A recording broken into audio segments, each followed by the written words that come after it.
احنا البرنامج بتاعنا اسمه جبر الخواطر. جبر الخواطر يعني بنجبر بخاطر الناس اللي زينا وبنسعد كل الناس، وطبعا اللي بيجبر بخاطر الناس دي كلها ربنا سبحانه وتعالى. طبعا الراعي الرسمي لبرنامج جبر الخواطر الاستاذ اشرف فوده، ربنا يبارك له يا رب. والحقيقه احنا اتفقنا مع بعضينا ان احنا نعمل البرنامج ده عشان نسعد الناس. فهنلتقي باحد المواطنين ونتكلم معاه ونساله برضه سؤال ونجاوب، هنديله الجائزه المقدمه من الاستاذ اشرف فوده. السلام عليكم. وعليكم السلام ورحمه الله وبركاته.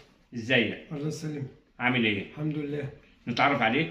اسمي حسني عبد السلام الحجازي. منين يا اخ حسني؟ من بركة السابع. بركة السابع. ايوه تمام. انت زعلان من حاجه؟ هزعل مني؟ الحمد لله، ربنا اللي يجيب ربنا كله كويس الحمد لله. الحمد لله. هنسالك سؤال وان جاوبت معانا صح هنديك الظرف ده اللي فيه الهديه. ماشي. تمام. موافق؟ ماشي. موافق. موافق؟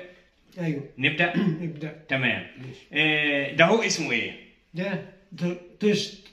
اسمه ايه تاني؟ طشت. اسمه ايه تاني؟ طشت. الطشت قال لي، الطشت قال لي يا حلوه يا اللي قوم استحمي. الله عليك الله عليك. جاوب معانا وقال ده اسمه طشت، وفعلا هو طشت. يكسب معانا الجايزه ونقول له الف الف مبروك يا اخ حسني. الف مبروك. اتفضل. الف مبروك. الله يبارك فيك، وشكرا لك يا استاذ يسري، وشكرا للاستاذ اشرف فوده. شكرا جزيلا لحضرتك يا فندم. ماشي يا فندم. شكرا جزيلا. شكرا.